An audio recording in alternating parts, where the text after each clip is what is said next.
Y le hemos colocado como título a esta predicación: el sabio, el imprudente y el necio. El sabio, el imprudente y el necio. David, en este capítulo 25, vemos que tiene un intercambio de palabras con ciertas personas que vamos a ver con la ayuda de Dios. Y vamos a ver cómo en este pasaje encontramos a tres personas, incluida David, que representan tres acciones diferentes, cuyas acciones conducen a resultados distintos. Encontramos a Nabal, que su acción es necia; a David, que su acción es imprudente; y a Abigail, que su acción es sabia. Y de ahí viene el título de esta predicación. Este pasaje nos ilustra claramente el principio bíblico de que nuestras acciones afectan nuestros resultados. Hace un rato, cuando escuchábamos la reflexión del libro de los Hebreos, qué fuerte, ¿no? Que tengamos el contexto de un pueblo que no caminó y que no entendió, y que sigamos repitiendo las mismas acciones. Cada persona cosecha lo que siembra. El apóstol Pablo escribe a los Gálatas: todo lo que el hombre sembrare, eso va a cosechar. Y esto es lo que ilustra en este pasaje de la Biblia. Vamos a ir entonces al versículo 1 del capítulo 25. Dice el versículo 1: murió Samuel y se juntó todo Israel y lo lloraron y lo sepultaron en su casa en Ramá. Inicia este capítulo 25 hablándonos que el hombre de Dios que Dios usó había partido, había muerto. Coincidencia o no, en ese tiempo había paz, en el tiempo que David comenzaba a reinar. Pero se juntan estos dos momentos.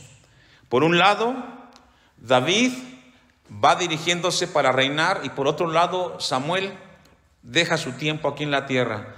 Y esto nos habla de algo muy importante, hermanos. Esta tarde Dios nos quiere recordar que estamos de paso. Tenemos que aprovechar con todas nuestras ganas cada minuto, cada segundo que tengamos. Tenemos que disfrutarlo y tenemos que gozarnos, como el Salmo 100 dice, que hagamos las cosas con gozo y con alegría para el Señor. Dice entonces el versículo 2, concluye el 1, y se levantó David y se fue al desierto de Parán. Y en Maón había un hombre que tenía su hacienda en Carmel, el cual era muy rico y tenía 3,000 ovejas y 1,000 cabras. Y aconteció que estaba esquilando sus ovejas en Carmel. Y aquí nos habla de un hombre que vamos a ver más adelante, que es Nabal. Había prosperado materialmente y no tenía necesidad de cosas materiales. Le había ido muy bien. Dice el versículo 3: y aquel varón se llamaba Nabal. Y aquí encontramos o comenzamos a ver a una persona necia, mezquina, porque es lo que significa Nabal. Nabal significa mezquino, significa necio y significa hosco. Eso es lo que significa. Encontramos entonces que Nabal es una persona que es muy impulsiva. Su forma de actuar no la piensa, solamente reacciona. Y vamos a ver cómo eso le trajo muchos problemas a él. Vamos a buscar Proverbios 18, versículo 6. Y vamos a ver qué dice la Biblia respecto a una persona con estas cualidades, si se pueden llamar cualidades, que Nabal tenía. Dice el versículo 6 de Proverbios 18: los sabios del necio traen contienda, y su boca los azotes llama. Dice otra versión: con sus labios el necio se mete en líos. Cuando nosotros somos personas que no cuidamos la forma que hablamos, las cosas que hablamos, nos metemos en problemas. Hay una frase que yo he repetido y que a veces nos cuesta también en lo personal ponerla en práctica: piensa todo lo que dices y no digas todo lo que piensas. Qué importante es esa frase, porque nos ayuda a cuidar qué decimos, cómo decimos, y no meternos en problemas, porque es bien difícil. Y es lo que dice aquí Proverbios 18:6: Los labios del necio traen contienda, es decir, una forma impulsiva, sin considerar las palabras que vas a decir, te pueden meter en problemas que pueden afectar no solamente a ti, sino a aquellos a los cuales lleguen las palabras. Y este proverbio nos habla que la forma de expresarnos puede ser destructiva, puede dañar, puede afectar a otros. Y hay momentos en los cuales tenemos que ser cuidadosos y muchas veces guardar silencio, aunque tengamos la razón. Porque puede ser que en nuestro enojo y en nuestra molestia nos parezcamos a Nabal y digamos cosas que luego nos van a acarrear muchos problemas. Según la Biblia, alguien necio es aquel que no tiene sabiduría, ni mide sus palabras, ni sus acciones. Simplemente habla por hablar. Santiago lo coloca de esta forma. Vamos a ir a Santiago capítulo 3, versículos 5 en adelante. Necio es alguien que habla sin pensar, dice cosas hirientes, ofensivas y crea contiendas innecesarias. La Biblia nos anima a nosotros los cristianos a buscar sabiduría, conocimiento para evitar caer en necedades. Santiago 3:5 dice al respecto: así también la lengua es un miembro pequeño, pero se jacta de grandes cosas. Es decir, nuestra lengua es un miembro de nuestro cuerpo que solamente comunica lo que hay en ¿dónde? En nuestro corazón. Y con la forma de escuchar a una persona nos damos cuenta que hay dentro de él. No tenemos que tener mucha ciencia. Si una persona habla mentiras, habla resentimiento, eso es lo que hay en su corazón. Y Santiago dice que ese miembro es pequeño, pero se jacta de grandes cosas. He aquí cuán grande bosque enciende un pequeño fuego, y la lengua es un fuego, un mundo de maldad. Es decir, cuando no sabemos controlar la forma de hablar, nos podemos meter en muchísimos problemas. Y fue lo que le pasó a Nabal. Su vida estaba muy tranquila, de repente algo sucedió y casi pierde la vida. Luego la perdió, porque dijo cosas que no tenía que haber dicho. Al final, bueno, ahí en Santiago, versículo 9, con ella, con la lengua, bendecimos al Dios y Padre, y con ella maldecimos a los hombres que están hechos a la semejanza de Dios. De una misma boca proceden bendición y maldición. ¿Me ayuda a leer esta última parte? ¿Qué no debe de ser así? Que con una misma boca cantemos a Dios, alabemos a Dios, y con la misma boca digamos cosas necias que nos metan en problemas. Dicho lo anterior, vamos al capítulo 25 y sigamos viendo qué le pasó a Nabal cuando no controló su lengua y su forma de hablar. Dice el versículo 3: y aquel varón se llamaba Nabal, que significa necio, tosco o mezquino. Y su mujer, Abigail, era aquella mujer de un buen entendimiento y de hermosa apariencia. Qué contraste de relación, ¿verdad? Y así hay muchas parejas. Por un lado está una persona de la relación que es la cauta, que es la prudente, pero tiene el marido o tiene la esposa que cuando habla todo lo echa a perder. Y qué difícil es una relación así. Si hay, Nabal y Abigail son un ejemplo de ello. Y dice el versículo 3: pero el hombre, Nabal, era duro y de malas obras y del linaje de Caleb. Dice otra versión: pero Nabal, descendiente de Caleb, era grosero, mezquino en todos sus asuntos. Es decir, su forma de ser era así. Era una forma que constantemente se metía en problemas. Versículo 4: y oyó David en el desierto que Nabal esquilaba sus ovejas. Entonces envió David 10 jóvenes y les dijo: subid a Carmel e id a Nabal y saludadle en mi nombre. Actuó de una forma respetuosa aquí David. Hace un grupo de gente que vayan a darle un saludo y que vayan a visitar a Nabal. Entonces envió, dice David, dice el versículo 5, David 10 jóvenes y les dijo: subid a Carmel e id a Nabal y saludadle en mi nombre. Y decirle así: sea paz a ti y paz a tu familia. Pregunta, ¿había algo de malo en ese saludo? Le voy a hacer la pregunta, ¿había algún problema ofensivo en el saludo que llevaban de parte de David estos jóvenes cuando iban a presentarse delante de Nabal y decirle a Nabal, sea paz a ti y paz a tu familia y paz a todo cuanto tienes?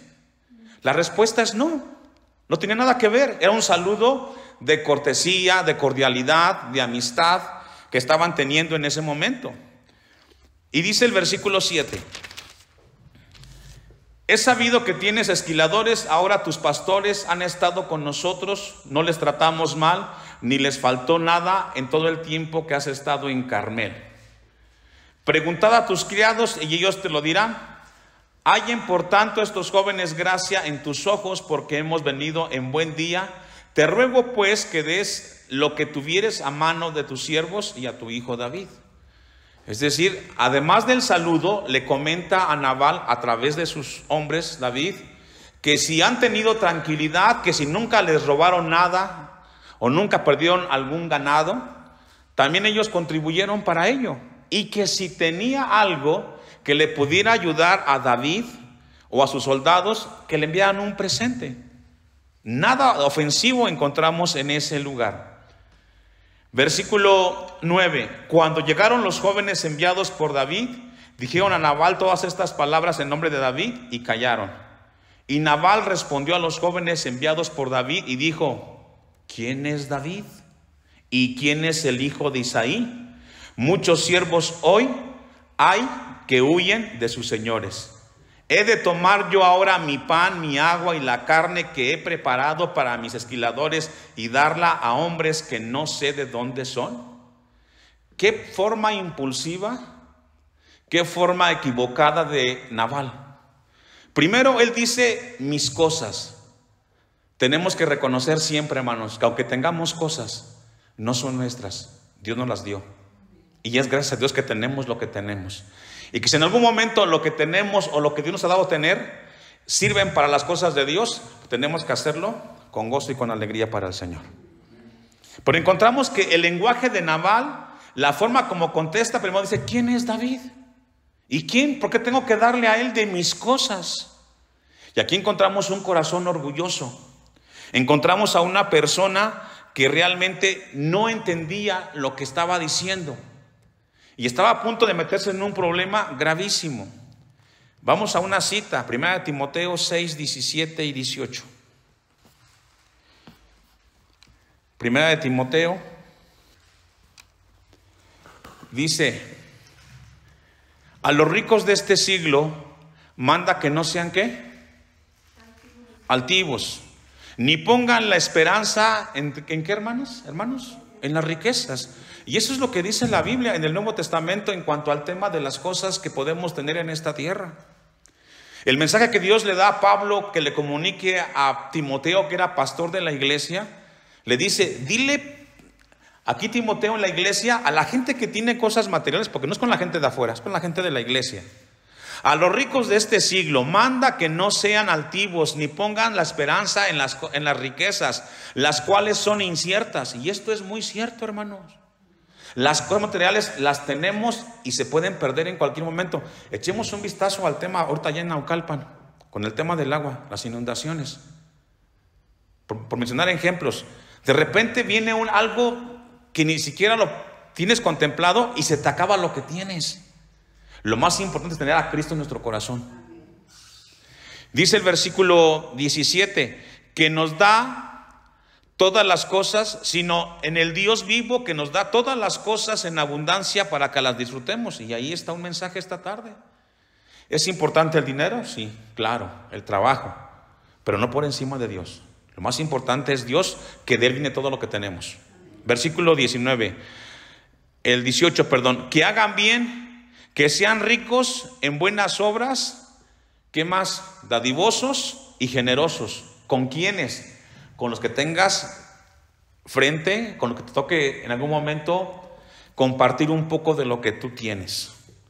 Sin embargo, Nabal no fue así, sino que tomó una postura mezquina, de ofensa y de molestia, cuando fue David con sus hombres a pedirle que si tenía algo que les pudiera ofrecer. Vamos a regresar a Samuel, capítulo 25, versículo 11. He de tomar yo ahora mi pan, fíjese cómo habla de sus cosas, piensa que es de él, mi pan, mi agua y la carne que he preparado para mis esquiladores, y darla a hombres que no sé de dónde son. Y los jóvenes que habían enviado a David se volvieron por su camino y vinieron y dijeron a David todas estas palabras. Ahora, aquí encontramos, o vamos a ver algo bien importante en la vida de David. Se recuerda que, ¿quién perseguía a David y lo quería matar? Saúl. Lo quería matar. Constantemente perseguía la vida de David y lo quería matar por cualquier cosa. Pero ahora se invierten las cosas. Vamos a leer el versículo 12 y el 13. Y los jóvenes que habían enviado a David se volvieron por su camino y vinieron y dijeron a David todas estas palabras. Entonces David dijo a sus hombres, y aquí entra la imprudencia del rey. Entonces David dijo a sus hombres, cíñase cada uno con su espada, y se ciñó cada uno su espada, y también David se ciñó su espada, y subieron tras David como 400 hombres, y dejaron 200 con el bagaje. Se molestó, se enojó David por lo que le dijeron, que dijo Nabal. Es importante aprender algo de esto, hermanos. Airaos, pero no pequéis. Es válido que te enojes por algo que sucedió, pero no tomarlo con el hígado, como dice comúnmente, hermano, e ir y reaccionar en la carne, porque entonces nos metemos en más problemas. ¿Cuántas veces hemos sido nosotros como David, que nos han dicho o que hemos escuchado cosas de alguien que dijo de nosotros y nos encendimos, nos enojamos? Ni siquiera estamos seguros de lo que estamos escuchando, pero nos molestamos y nos enojamos como David, y le agarramos la espada y nos llevamos a nuestros hijos y toda la gente. No, hermanos, eso es imprudencia. Cuando escuchas algo y reaccionas en la carne y quieres arreglarlo bajo el impulso, actuamos como David. Se le olvidó a David cuántas veces Saúl lo quería perseguir y cuántas veces le pidió a Dios que lo librara, pero ahora él se convirtió en querer impartir la justicia. ¿Nos damos cuenta cómo podemos caer del otro lado? Y aquí entra uno de los mensajes que Jesús nos habla en los evangelios. A veces miramos la paja del otro y no vemos que la viga que tenemos quizás es más grande. Vamos a ver qué dice la Biblia al respecto en este tema que estamos leyendo. Santiago 1, 19 y 20. Santiago dice algo al respecto de la conducta o de la reacción que tuvo David. Santiago, ¿ya lo tiene 1:19? Por esto, mis amados hermanos, ¿a quién le está hablando? A cristianos, como usted y como yo, gente que conoce y sabe de las cosas de Dios. Por esto, mis amados hermanos, todo hombre o mujer sea pronto para oír, ¿me ayuda a leer? Tardo para hablar y tardo para airarse. Ese es el consejo de Dios. Todo hombre, toda mujer tiene que saber escuchar. Pon atención a lo que estás escuchando. Tienes que pensar muy bien lo que vas a decir. Tienes que procesarlo. Por ahí decía una hermana, tienes que masticarlo una y otra y otra y otra vez para que vayas puliendo lo que vas a decir, para que no vayas a meterte en contradicciones. Y luego dice, y tardo para airarse. Es decir, lo último que tienes que mostrar en tu reacción es mostrar molestia. Porque pregunta, ¿qué arreglamos con enojarnos más? ¿O con gritar más? ¿O con empujar? ¿Arreglamos las cosas? No, no. Dice el versículo 20, porque la ira del hombre no obra la justicia de Dios. Es decir, ¿quién imparte la justicia? ¿Dios o los hombres? Dios. Entonces, ¿para qué nos metemos en problemas? Entonces, ¿qué hago, pastor? ¿Me molestó, me enojó? Los hijos de Dios, Señor, lo pongo en tus manos, ten misericordia. Eso es todo. Es imprudente, hermanos, hermanas, reaccionar como David, agarrar a tu gente y llevártela y mostrar. No, Dios está viendo. Otra cita más, Efesios 4, 26 y 27. David, dice la Biblia, que agarró su gente y se fue y dijo: me las va a pagar Nabal. Que no me quiere dar y que no me quiere dar, va a ver si no. Dice Efesios 4:26, es un texto que ya mencionamos, pero quiero que lo tenga presente, y si lo puede resaltar, resáltelo. Airaos, pero no pequéis. ¿Qué significa esa frase? Se vale enojar, te puedes molestar, es justo que te enojes, pero nunca te da el derecho de ofender, de agredir verbalmente a otra persona. No. Porque al final somos familia, somos hijos de Dios. Y dice el texto: no se ponga el sol sobre vuestro enojo, no dejes que el tiempo arregle las cosas, tenemos que arreglarlas nosotros. 27. Ni deis lugar ¿a quién? ¿Cómo se le da lugar al diablo? Cuando tú quieres arreglar las cosas a tu manera. Los hijos de Dios hemos aprendido que la justicia en los hombres es la de Dios, por encima de las nuestras. Regresemos al pasaje del primer libro de Samuel, versículo 14. Pero uno de los criados dio aviso a Abigail, mujer de Nabal, diciendo: he aquí, David envió mensajeros del desierto que saludasen a vuestro amo, y él los ha herido, los ha agredido, los ha molestado. Y aquí entra la sabiduría de la mujer o del hombre. Se entera del problema que se metió la pareja, y en lugar de decirle: te lo dije, ¿por qué no pensaste? Fíjate en dónde nos metiste. La mujer sabia, el hombre sabio, ¿qué hace? Busca resolver el problema. Amén. Es decir, en lugar de echar en cara las cosas, la mujer Abigail reaccionó y busca remediar el problema en que se metió el esposo. Ya después hablará con él y se lo pondrá, pero por lo pronto es arreglar el problema. Y ahí entra la sabiduría de una mujer y de un hombre que tiene temor de Dios. Se dio cuenta del problema y entonces comienza la forma de buscar y resolverlo, que es lo que vamos a ver del 14 al 21. 15. Y aquellos hombres han sido muy buenos con nosotros y nunca nos han tratado mal, ni nos faltó nada en todo el tiempo en que anduvimos con ellos cuando estábamos en el campo. Y aquí encontramos otra versión. La de Nabal era que nunca los apoyaron, pero la gente de Nabal dice: sí nos apoyaron. Y aquí encontramos otro principio. De las cosas de la vida siempre hay un lado A y hay un lado B. Hay que escuchar los dos para sacar entonces un juicio de valor. 16. Muro fueron por nosotros de día y de noche todos los días que hemos estado con ellos apacentando las ovejas. Ahora pues reflexiona y ve lo que has de hacer, porque el mal está ya resuelto contra nuestro amo y contra toda su casa, pues él es un hombre tan perverso que no hay quien pueda hablarle. Entonces Abigail tomó luego 200 panes de cueros de vino, 5 ovejas guisadas, 5 medidas de grano tostado, 5 racimos de uvas pasas, 200 panes de higos. Se llevó el mandado a Abigail para ver cómo arreglaba el problema. Entonces Abigail, el 19, y dijo a sus criados: id delante de mí y yo seguiré luego. Y nada declaró a su marido Nabal. ¿Por qué creen que no le comentó nada de esto a su esposo? Porque no.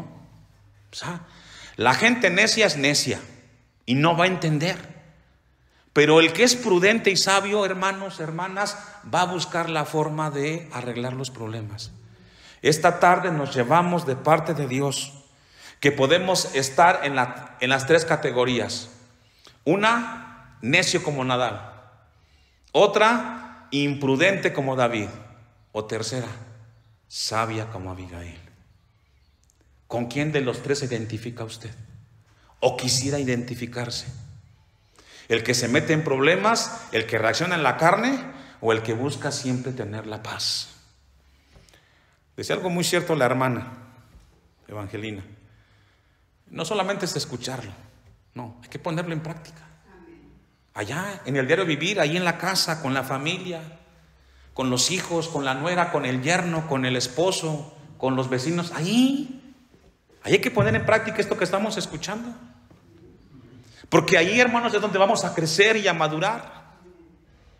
Ahí vamos a mostrar lo que Dios está haciendo con nosotros. Vamos sobre el final, que es muy importante lo que estamos leyendo en este lugar. Romanos 12, 17, 19 y 21. Y ahí concluimos. Romanos 12, y luego leemos el 17, Romanos 12, versículos 17, 19 y 21. Son salteados, no vamos a leer de corrido. Leo el 17. No paguéis a nadie mal por mal, procurar lo bueno delante de ¿cuántos? No importa si es cristiano o no es cristiano. Como hijos de Dios vamos a respetar a todos. Lo cortés no quita lo valiente. Versículo 19. No os venguéis vosotros mismos, amados míos. ¿Quiénes son esos amados míos? Nosotros. O sea, es para nosotros. No seamos como David. No os venguéis vosotros mismos, amados míos, sino dejad lugar a la ira de Dios. Porque escrito está, mía es la venganza, yo pagaré, dice el Señor. No tenemos que hacer nada, hermanos, extraordinario. Solamente es encomendar la causa en las manos de Dios. 21. No seas vencido de lo malo. Es que, pastor, me enciende cuando me hablan así, me enoja, me molesta. Pues Dios nos dio dominio propio, hermanos, hermanas, para contenernos, Señor, ayúdame. No seas vencido de lo malo. Es que me dijeron, ellos pueden decir groserías, pueden decirte descalificaciones ellos, pero tú no. Tú eres hijo de Dios o eres hija de Dios. No seas vencido de lo malo, sino vence con el bien y el mal. Es decir, con nuestra manera de vivir, como Dios nos enseña, tenemos que vencer las embestidas que tengamos de la gente que no conoce a Dios. Para que al final la gente que nos vea, pues ¿qué tiene la hermana? ¿O qué tiene el hermano? O sea, le llegan tantos problemas, pero no pierde la postura. Le vienen los problemas del mundo, de la vida, pero no sé qué tiene, porque siempre está en paz, nunca reacciona en la carne, siempre está como que todo está en control. ¿Qué tiene? Pues tiene a Dios en su corazón, eso es todo. Eso es lo que Dios quiere que aprendamos esta tarde. Vamos a ponernos de pie y darle a Dios gracias por su palabra y que Dios nos ayude a ponerla por obra y que podamos ser instrumento en las manos de Dios.